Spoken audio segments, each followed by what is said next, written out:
আমাদের তো কোনো রকম কোনো ইউনিটি নেই। রিক্সাওয়ালাদের, পাড়ার রিক্সাওয়ালাদেরও ইউনিয়নের একটা ইউনিটি আছে। তাদের একজনের কারোর সঙ্গে অন্যায় হলে বাকি লোকেরা চাক্কা বন্ধ করে রেখে দেয়। আমাদের এখানে আজকে যদি আমি বলি যে না আমি এভাবে কাজ করবো না, আমার জায়গায় এসে আরো চারজন বলবে যে আমি কাজ করবো। এইটা এইটা না হলে আমরা কেউ গোষ্ঠীবদ্ধ হয়ে যে বলবো যে না আমরা এরকম অমুকের সঙ্গে কাজ করবো না, বা আমরা এটা না হলে কাজ করবো না, এটা তো হবার নয়। একজন খুব বিখ্যাত একজন ব্যক্তিকে আমি বলতে শুনলাম, নামটা নিচ্ছি না, যে ও খুব প্রিয় আমার, কিন্তু ও জলে কেন নামলো। তো আমরা তো ঝড় জল বৃষ্টি আগুন বরফের মধ্যে শিফন শাড়ি পরে আমরা সব জেনেই করি, এটা যে আমাদের রিস্ক আছে আমরা জেনে করি, কিন্তু কেন করি, ওই ঝুঁকিটা কেন নিই, যাতে বেস্ট শটটা, প্যাশনেট অভিনেতা যারা তারা বেস্ট পারফেক্ট শটটা দিতে চাইবে, তারা নিজের কথা ভাবে না। কলকাতা শহরে আমি আজ অব্দি কোনো প্রোডাকশনের কাছে একটা ফার্স্ট এড কিট আমি দেখি। মানে একটা ক্যালপল লাগলেও প্রোডাকশনের ছেলেরা আনতে যায়, একটা মানে ডাইজিন লাগলেও তখন আনতে যাওয়া হয়। সো আই ডোন্ট নো যে বেসিক একটা মানুষের ব্যান্ডেড হোক বা জর্জারি হোক সেটা থাকে কিনা, কারণ আমার যখন কিছু লেগেছে তখন প্রোডাকশনের কেউ গিয়ে সেটা কিনে নিয়ে এসছে। মানে হ্যাঁ আমি বের করে দিচ্ছি, এরকম কোথাও থেকে বের করে আমি কোনোদিনও কাউকে দিতে দিই। তো আমার মনে হয় that safety situation is very very weak or নেই।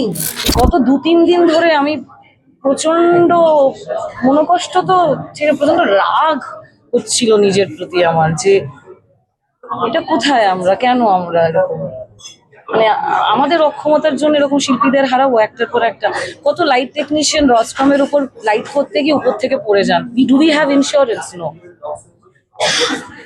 Do we have medical assistance wise যখন আমরা আউটডোর প্রান্তিক জায়গায় গিয়ে শুট করি, আমাদের অ্যাম্বুলেন্স থাকে, আমাদের কোনো মানে নার্স বা কোনো ডক্টর থাকে, বেসিক একটা সিপিআর দেওয়ার লোক থাকে। দিজ আর তো মানে আমাদের ওয়ার্ক হ্যাজার্ডটা বুঝতে হবে। মানে রাহুলের হয়ে যে এটা হয়নি এটা বলবেটা কি? যারা ওখানে উপস্থিত ছিল তাদের যদি একটু দম থাকে, তারা যদি এসে বলতে পারে যে অ্যাকচুয়ালি এটা হয়েছিল, না হলে পুলিশ ইনভেস্টিগেট করবে, এটা ছাড়া তো আর কোনো উপায় নেই। কারণ 14টা লোক 14 রকম কথা তো বলতে পারে না। এত রকম ভার্জন আমরা শুনছি প্রথম দিন থেকে, মিথ্যে কথা বলো। মানে 14টা লোক 14টা ভার্জন তো সত্যি হতে পারে না, তার মানে কেউ তো নিশ্চয়ই মিথ্যে বলছে। তাহলে আমরা আপগ্রেড করছি না কেন টেকনোলজি আমাদের সিনেমার ক্ষেত্রে, শুটিং এক্সিকিউশনের ক্ষেত্রে? আমরা শিক্ষিত মানুষজন দরকার, তাতে একটু রিক্রুট করি আমরা ওরকম লোকজন যারা ভিএফএক্স জানে, এআই জানে, যেটা নিয়ে খুব সুন্দর কাজ হবে। কোনো সম্মানই নেই, কোনো সম্মান নেই। মানে এটা তো অপমান, অবমাননা, মানে ক্রুয়েলটি, সব কিছু বলা যায় যেটা ঘটছে সেটা।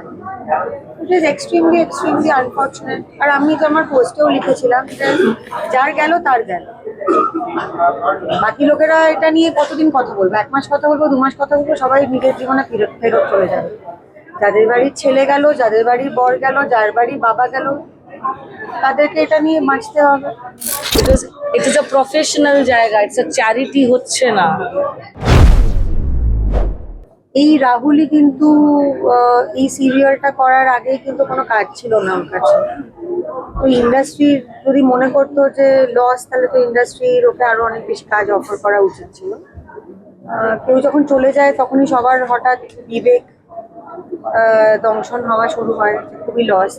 লস হলে তো তাকে অনেক বেশি আমাদের কাজের জায়গায় দেখা উচিত ছিল, সেটা তো হচ্ছিল না। আর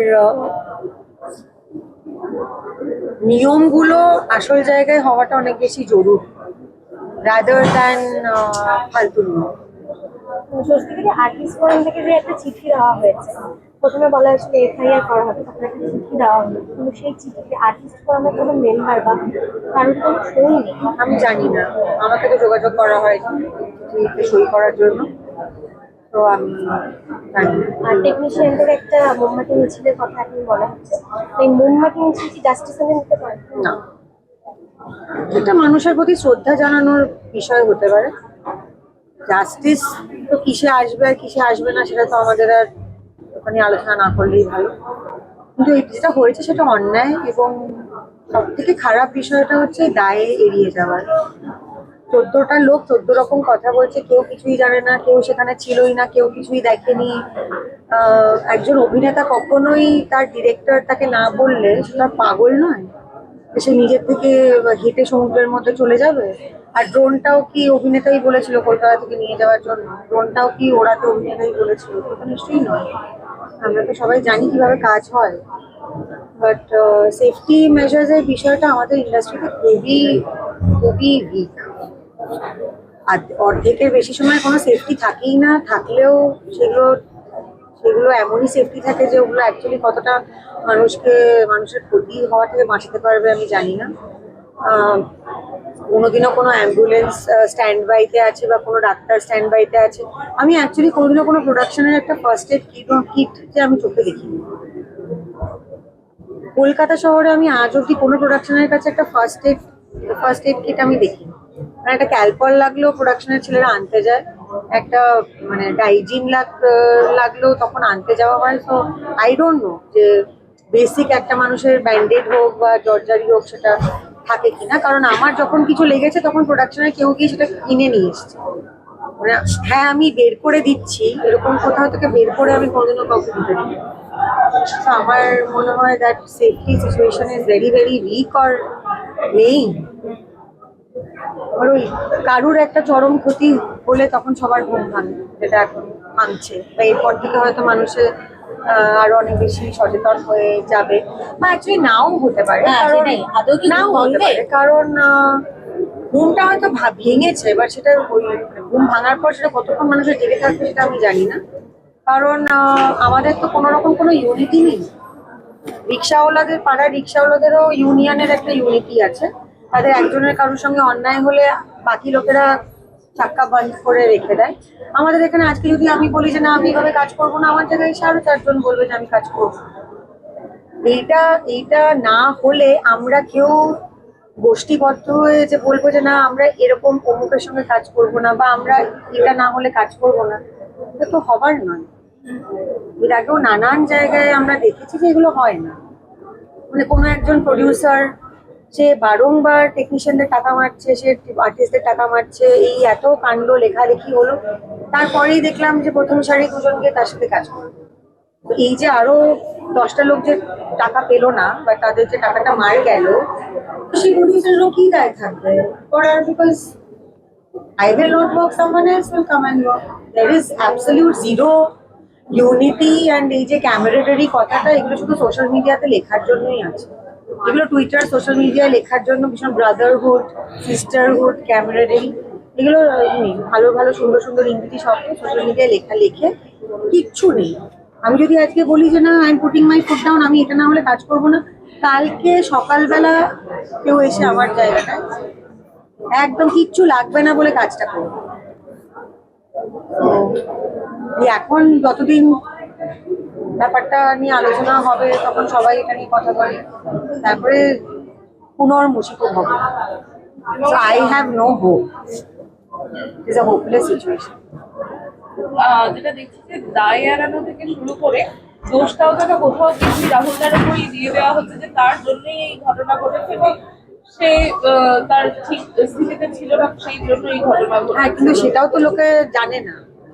আমি শুনলাম এরকম অনেক প্রশ্ন উঠছে, তখন এই প্রশ্নের তো উত্তরে তো কেউ কারোর তো ওইটুকুনিও দম নেই যে বলবে যে হ্যাঁ, জোর দিয়ে তো কেউ কিছু বলছে না। কথাগুলো তো মনে হচ্ছে সবাই ভাষায় ভাষায়, হ্যাঁ মানে হাওয়ায় হাওয়ায় বলে যাচ্ছে, সঠিক কেউ তো কিছু বলছে না। আর মৃত মানুষ তো কথা বলতে পারবে না। তো এখন মানে রাহুলের হয়ে যে এটা হয়নি এটা বলবেটা কি? যারা ওখানে উপস্থিত ছিল তাদের যদি একটু দম থাকে, তারা যদি এসে বলতে পারে যে অ্যাকচুয়ালি এটা হয়েছিল, না হলে পুলিশ ইনভেস্টিগেট করবে, এটা ছাড়া তো আর কোনো উপায় নেই। কারণ 14টা লোক 14 রকম কথা তো বলতে পারে না। এত রকম ভার্জন আমরা শুনছি প্রথম দিন থেকে, মিথ্যে কথা বলে না। 14টা লোক 14টা ভার্জন তো সত্যি হতে পারে না, তার মানে কেউ তো নিশ্চয়ই মিথ্যে বলছে। মানে কোনো সম্মানই নেই, কোনো সম্মান নেই, মানে এটা তো অপমান, অবমাননা, মানে ক্রুয়েলটি, সব কিছু বলা যায় যেটা ঘটছে সেটা। It is extremely extremely unfortunate. আর আমি তো আমার পোস্টেও লিখেছিলাম যে যার গেল তার গেল, বাকি লোকেরা এটা নিয়ে কতদিন কথা বলবো, 1 মাস কথা বলবো, 2 মাস কথা বলবো, সবাই নিজের জীবনে ফেরত ফেরত চলে যাবে। যাদের বাড়ির ছেলে গেল, যাদের বাড়ির বর গেল, যার বাড়ির বাবা গেল, তাদেরকে এটা নিয়ে বাঁচতে হবে। You have to take your own responsibility in this industry. There is no one coming and taking any responsibility for you. বিরাট ক্ষতি, বিরাট ক্ষতি, কারণ ওর মতো শিল্পী হয় না, হবেও না। বহু কাজ করেছি আমরা একসাথে। কাগজের বউ, বাপ্পাদার ছবি, বাপ্পাদিত্য বন্দ্যোপাধ্যায়ের ছবি, শীর্ষেন্দ্রদার লেখার, তো কাগজের বউ থেকে আরম্ভ করে ছাদ, অনেকগুলো কাজ একসাথে করেছি। কালি আমার ডেবিউ ওটিটিতে, হি ওয়াজ দেয়ার। আর রাহুল কোথাও আছে জানলে, মানে কোনো ছবিতে আছে জানলে, মানে আমার বিপরীতে, বা আমি যে আমার অভিনীত কোনো ছবিতে মানে শুনলে আমার খুব খুশি হতাম আমি, কারণ আমি জানি যে ওর মতো করে পারফরমেন্স অনেকেই, খুব আনপ্রেডিক্টেবল পারফর্মার ও। আর আমি এখনো না ওই পাস্ট টেন্সে আমি অ্যাকচুয়ালি বিশ্বাস হচ্ছে না বিষয়টা, যে এরকম মানে এটা শুট করতে গিয়ে এরকম হতে পারে। ইট ইজ অবিশ্বাস্য অ্যান্ড অ্যাবসলিউটলি, মানে এটা মেনে নেওয়া যায় না। এটা এটা যে কারোর সাথে হতে পারে, মানে আই কুড হ্যাভ বিন দেয়ার।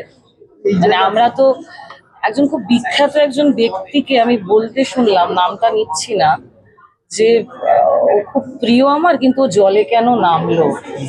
তো আমরা তো ঝড়, জল, বৃষ্টি, আগুন, বরফের মধ্যে শিফন শাড়ি পরে আমরা সব জেনেই করি এটা, যে আমাদের রিস্ক আছে, আমরা জেনে করি, কিন্তু কেন করি, ওই ঝুঁকিটা কেন নিই, যাতে বেস্ট শটটা, প্যাশনেট অভিনেতা যারা, তারা বেস্ট পারফেক্ট শটটা দিতে চাইবে, তারা নিজের কথা ভাবে না।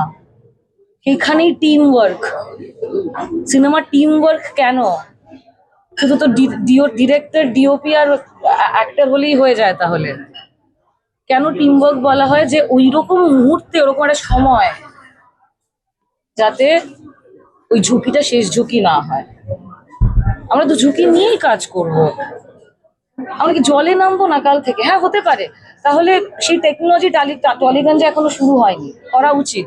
একটা স্টুডিও নিয়ে চারদিকে গ্রিন স্ক্রিন দিয়ে পুরোটা AI অ্যান্ড CG নিয়ে কাজ করুন, যেটা বিদেশে যেরকম ভাবে কাজ হয় স্টুডিওতে। All dramas across globe, be it K-drama, be it Chinese drama, be it any kind of এই যেটা গেম অফ থ্রোনস হয়েছে, তোমরা নিশ্চয়ই দেখেছো বিহাইন্ড দ্য সিন কিভাবে কাজ হয়। তাহলে তাই করুক, নিয়ে যেতে হবে না আউটডোরে। আর আউটডোর গেলেও there are small small CG work, technology কেন আমরা ব্যবহার করছি না? আমরা কেন এত পিছিয়ে থাকছি? আর সেটাতে আমরা আনন্দ পাচ্ছি। আমাদের এখনো ওয়াকি সিস্টেম নেই ইউনিটে। আমাদের দূরে কোনো জায়গায় শট দিতে হলে ইদার গলা চিৎকার করে ফাটিয়ে, তার অ্যাসিস্ট্যান্ট ডিরেক্টর গুলো তাদের গলা চলে যায়, পরের দিন থেকে 1 সপ্তাহ শুটিং এর পর তাদের গলাই থাকে না, তাদের চেঁচাতে হবে বলে তাদের কোনো মেকানিজম নেই কিছু করার। আর নইলে দূরে ফোনটা লুকিয়ে রেখে, হ্যাঁ দিদি এবার তুমি ওখান থেকে শুরু করতে পারো, ক্যামেরা রোল করছি। ধরো এমন ডিস্টেন্সে আছি, কানেকশন নেই, কি হবে? তখন আমরা ছেড়ে দেবো, যা হচ্ছে আছে দেখ করি। It's a system of, it's a big industry, a system of working. তো এটা গত 2-3 দিন ধরে আমি প্রচন্ড মনোকষ্ট, তো প্রচন্ড রাগ হচ্ছিল নিজের প্রতি আমার, যে এটা কোথায় আমরা, কেন আমরা এরকম, মানে আমাদের অক্ষমতার জন্য এরকম শিল্পীদের হারাবো একটার পর একটা। কত লাইট টেকনিশিয়ান রস্টমের উপর লাইট করতে গিয়ে উপর থেকে পড়ে যান। Do we have insurance? No. Do we have medical assistance while যখন আমরা আউটডোর প্রান্তিক জায়গায় গিয়ে শুট করি? আমাদের অ্যাম্বুলেন্স থাকে, আমাদের কোনো মানে নার্স বা কোনো ডক্টর থাকে, বেসিক একটা CPR দেওয়ার লোক থাকে। দিস আর তো মানে আমাদের ওয়ার্ক হ্যাজার্ডটা বুঝতে হবে। আমরা যখন বরফে গিয়ে শিফন শাড়ি পরে, নিউমোনিয়া হতেই পারে। So you have to have so we know যে আমরা এই হ্যাজার্ড নিয়ে, ঝুঁকি নিয়ে আমরা কাজ করছি, আর জলে নামবো না মানেটা কি? আচ্ছা, সুনীল গাভাস্কর যখন ফেস করতেন হেলমেট ছাড়া, তখন টেকনোলজি ছিল না হেলমেট, ওয়েস্ট ইন্ডিয়ান বোলারদের ফেস করছে, উনি ভয় পেয়ে বাড়িতে লুকিয়ে থাকলে উনি সুনীল গাভাস্কর হতেন? তাহলে আমরা আপগ্রেড করছি না কেন টেকনোলজি আমাদের সিনেমার ক্ষেত্রে, শুটিং এক্সিকিউশনের ক্ষেত্রে? আমরা শিক্ষিত মানুষজন দরকার, তাতে একটু রিক্রুট করি আমরা ওরকম লোকজন যারা ভিএফএক্স জানে, এআই জানে, যেটা নিয়ে খুব সুন্দর কাজ হবে। এই ঘটনা যেটা ঘটেছে সেটা একেবারেই ঘটার কথা নয়, যদি না আমরা এই প্রিকশন গুলো, এই বিষয়গুলোকে আমরা চেঞ্জ করি। আবারও ঘটতে পারে, যে কারোর সাথে ঘটতে পারে। তো রাহুলের মতো অভিনেতা হয় না, ভীষণ আবেগপ্রবণ, ভীষণ মগ্ন থাকে ওর চরিত্রের মধ্যে, যেটা আমরা হয়ে থাকি, মানে আমরা চরিত্র হয়ে উঠি, আমরা তখন নিজেদেরকে ভুলে যাই। কিন্তু এই প্রশ্নটা তুলছে এবার যে আমরা আর কি নিজেদেরকে ভুলবো, সবটা কি দেবো? তো সবার আমরা সবটা পেলে তবেই সবটা দেবো।